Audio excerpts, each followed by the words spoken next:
You're listening to the 203rd edition of the Bitachon podcast. I'd like to share with you a thought that relates to Bitachon and it relates to Pesach, whose foundation, as we'll see in the Haggadah of Rabbi Perr, my Rabbi, the foundation of Pesach is the concept of Bitachon. It's our belief that just as Hashem did miracles for us in Yetzias Mitzrayim, in the Exodus from Egypt, so too Hashem performed sometimes discrete miracles and sometimes express miracles. And all of it, He's behind it all. And that's indeed something that we learn. We're supposed to understand from the Haggadah. He's speaking in the context of the Manishtana, and I'd like to share with you a thought from the Manishtana, and then I'll share with you something from Halach Ma'ani, which is right before, which has to do with how do we perhaps have a little bit of a different approach into getting Bitachon, not the regular run-of-the-mill idea that we've spoken about until now, and we've been speaking a long time, but we'll get to that. First, Rabbi Perr says like this, Manishtana, we have to understand, why is it that the child, why do we want a child to be the one to motivate us to answer the question and to think about the Haggadah, to think about Yetzias Mitzrayim, the Exodus from Egypt? Why is it initiated by a question from a child? So Rabbi Perr lays down as follows, and I'm going to read the Hebrew and I'm going to translate. The foundation of what was nischadesh, what became new, what new information did we get when we look at the story or when we experienced it as the Jewish people left Egypt?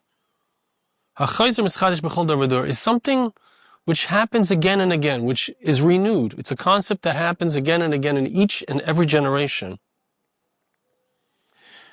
Which is interesting because this language of B'chol Dor V'Dor is used also later on in the Haggadah.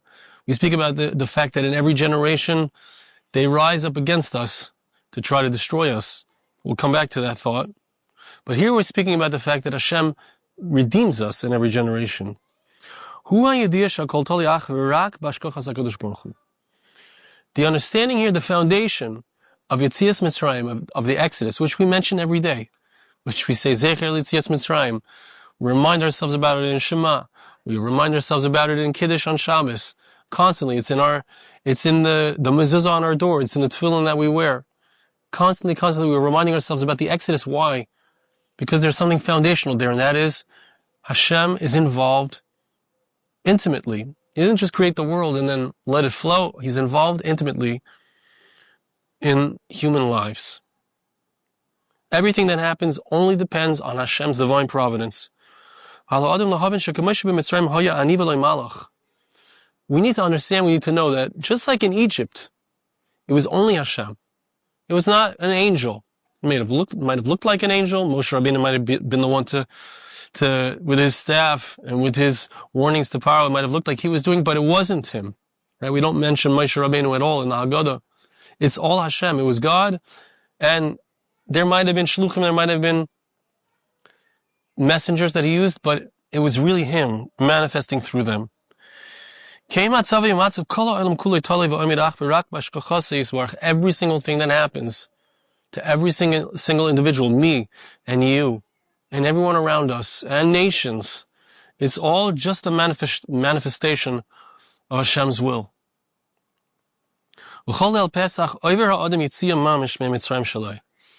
Every time we come to the night of Pesach, which will be coming too soon, each and every one of us goes through our own Yetzias Mitzrayim, goes through our own Exodus, which really means the point of telling the story is so that we should understand and recognize that the miracles that happened then, who was behind those miracles?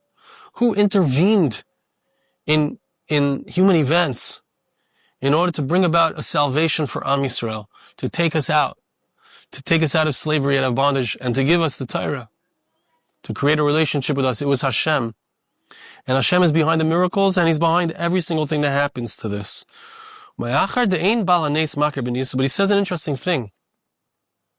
What's unusual is that we're having a question asked by a child, and the initiation of the entire Haggadah is with that child. He's asking, why is this night different from all of the nights? And the answer is, as we're going to say, we were slaves in Egypt. Hashem took us out with amazing miracles.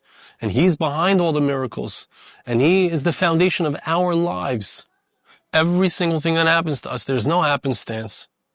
There's only miracle. The Alter Navardik says it very clearly. He says, Teva equals Nes, Nes equals Teva. Nature itself is miraculous. And miracles are also nature. They're part. They're not separable. You can't really separate them. But why do we have a child initiate this? So Rabbi Perr says that the reason is that often when a person experiences a miracle, when we experience things in our lives that are above nature, we don't even notice it. We're just used to it. We experience things that, Baruch Hashem, my heart is beating. Baruch Hashem, I can breathe. Baruch Hashem, ani noshem. Baruch Hashem, I'm healthy. Baruch Hashem, I have kids. There's so many things in our lives that we take for granted and we don't recognize because it's just the way it is. When a person has a miracle happen, you could be driving on the street. Might not even be aware of the fact that an accident was prevented. You need someone outside of the picture sometimes to say, hey, I saw what happened. I saw you pass by. There was almost an accident and you just passed on through. We want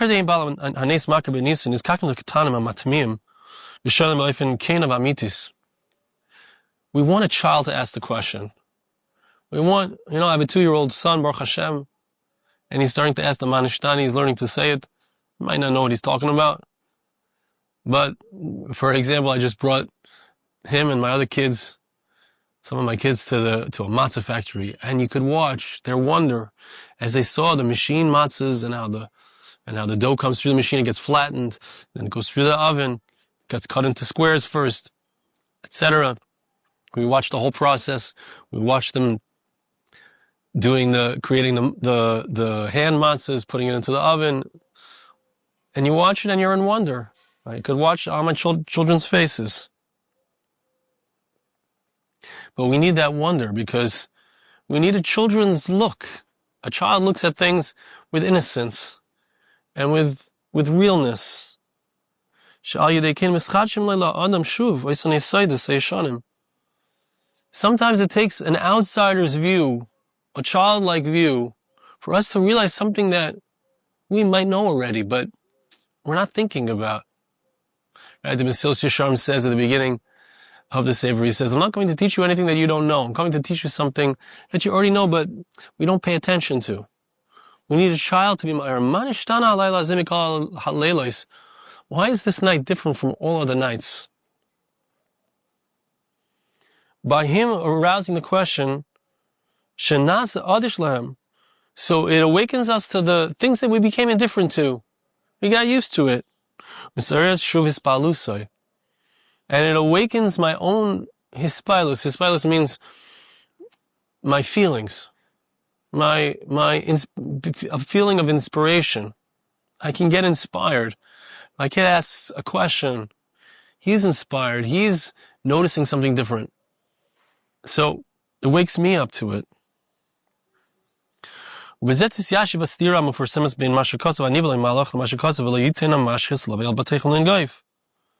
so here we have an understanding, says Rabbi Perr, which we mentioned before, of how it seems to be a contradiction. It says that Hashem himself, Ani v'lo malach, I did it. Hashem says there was no messenger. It was God himself who came and took the Jewish people out of Egypt.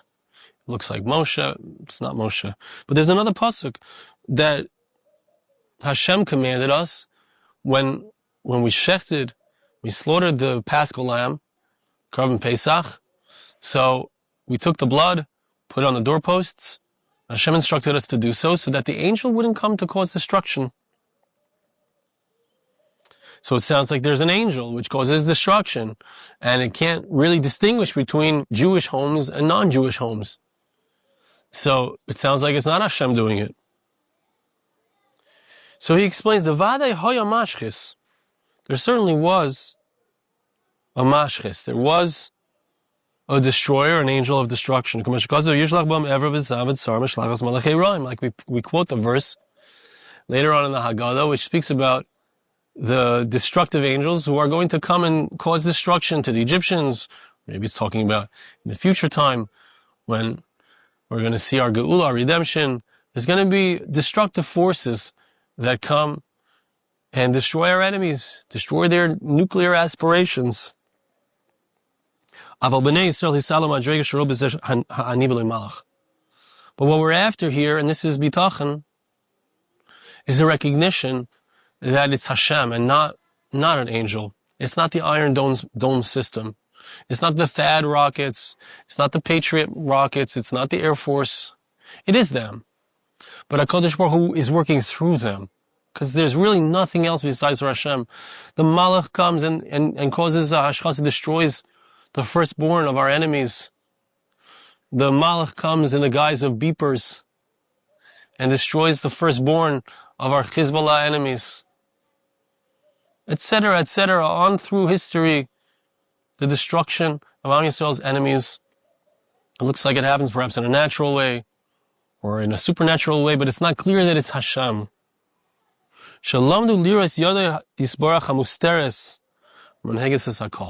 The point here is, and this is the foundation of the Haggadah, this is the foundation of what we're supposed to learn from Yetzias Mitzrayim, is that Hashem, His hand is hidden behind everything. Everything that we see. Every single thing that occurs in the world, it's Him. Everything that happens in my life, if I'm successful, it's Him.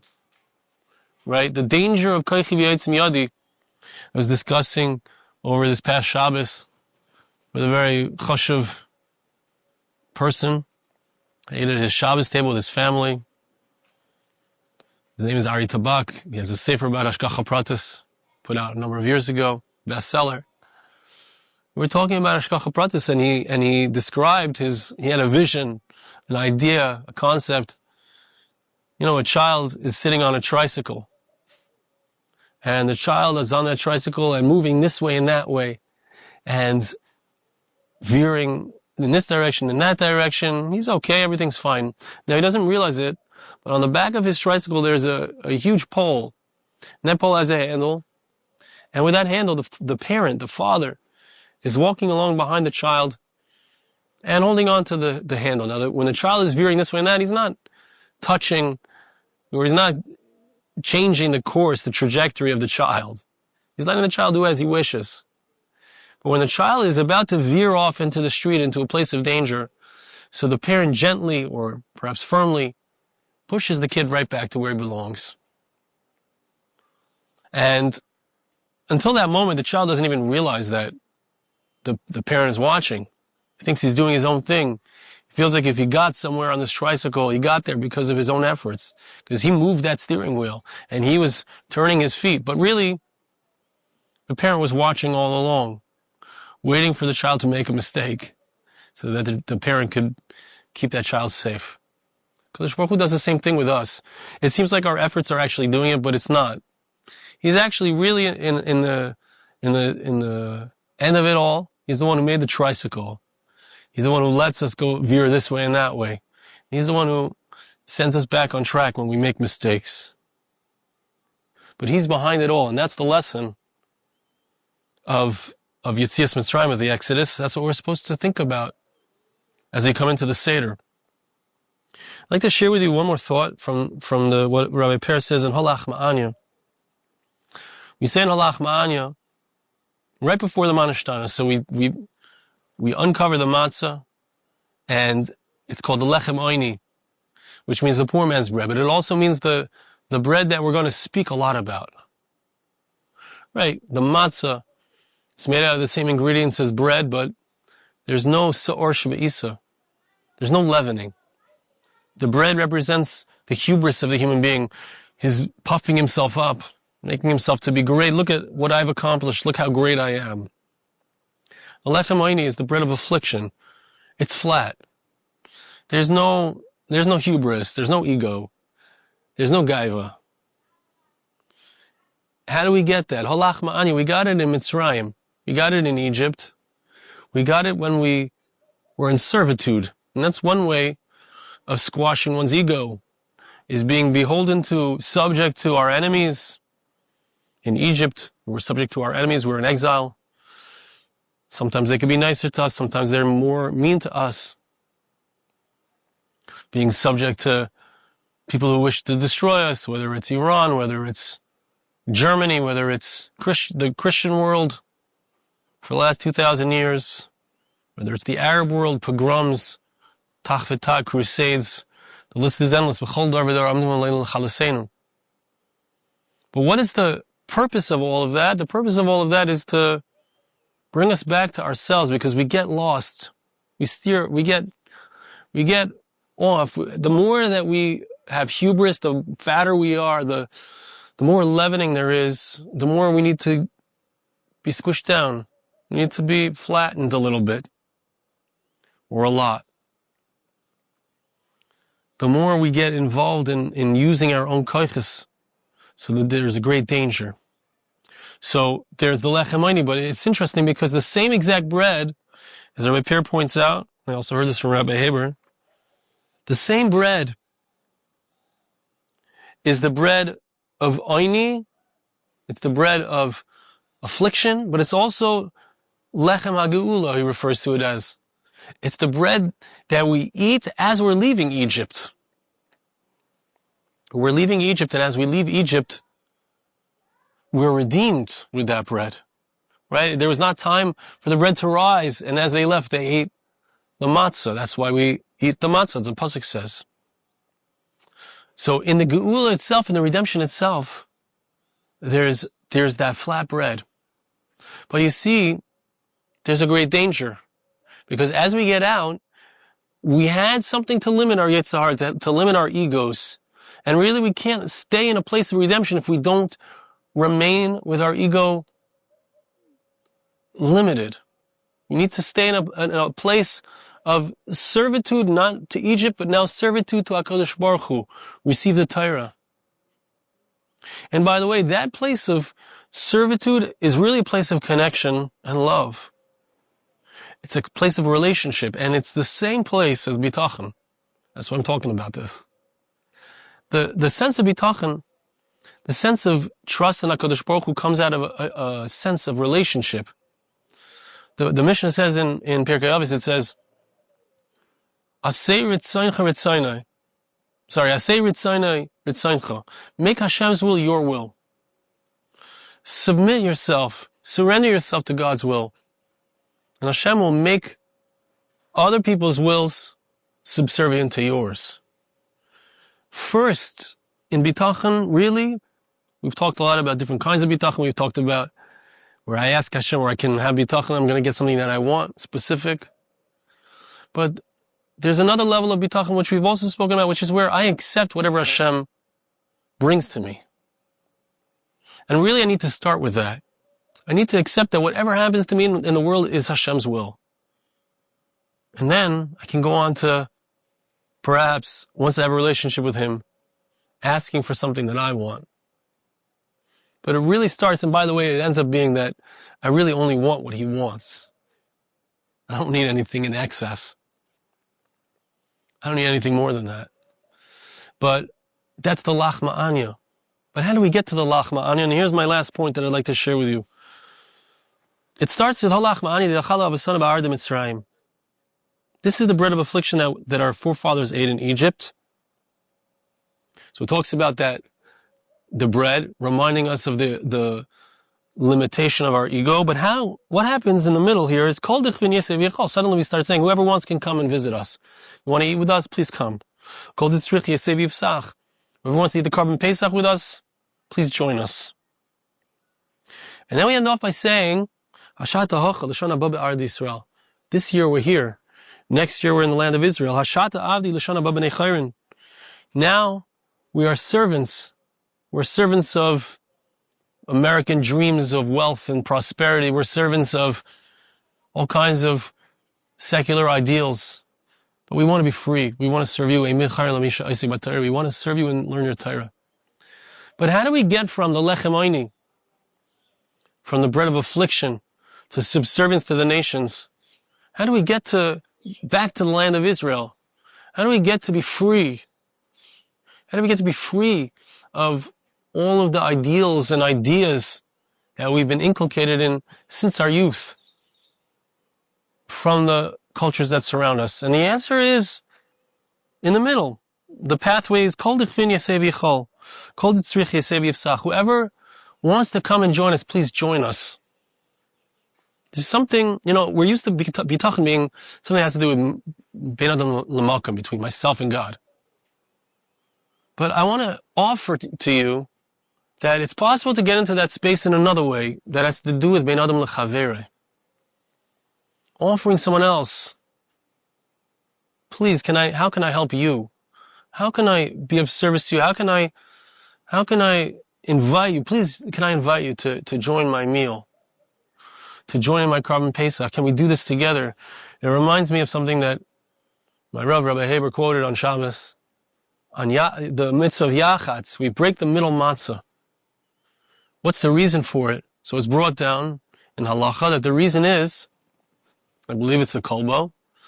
He says that in Mitzrayim, as they left Egypt, some people, their matzah baked properly in the sun, and some people it flopped. It didn't work out. They didn't have. The people who had successful matzah, the matzah was baked, they cut their matzah in half and they gave half of it to their neighbors who didn't have. And that's the foundation of Yetzias Mitzrayim. You want to know how you get from the humility of being a slave, of being subservient, to remaining in that space and being a true free person without the ego coming in? It's by seeing how I can share with somebody else. Seeing what I can do for another person. Putting aside my judgments of someone else. Hey, why doesn't he get a job? Putting that aside and saying, how can I share? How can I share? That space of sharing, of love for another Jew is the foundation. That's how we got out of Egypt. It wasn't a coincidence that that's what happened. And we remind ourselves of that when we do the Yachatz. We break that middle matzah, reminding ourselves that the Geula occurs with sharing with others. And that itself requires bitachon. Hey, I have enough. If I'm going to share, maybe it means I'm not going to have enough. I'm going to have enough. And the action of it is an act of bitachon. The action of sharing what I have with someone else, when maybe I feel mitzumtzam, I feel constricted, that's another avenue into bitachon. It's another way through to a sense and a recognition, and acting upon that recognition that Hashem is giving me everything that I need. Those are the thoughts I wanted to share, and I hope that you'll be inspired by them, and we have a beautiful Pesach. Thank you so much for listening. We'll see you again next time.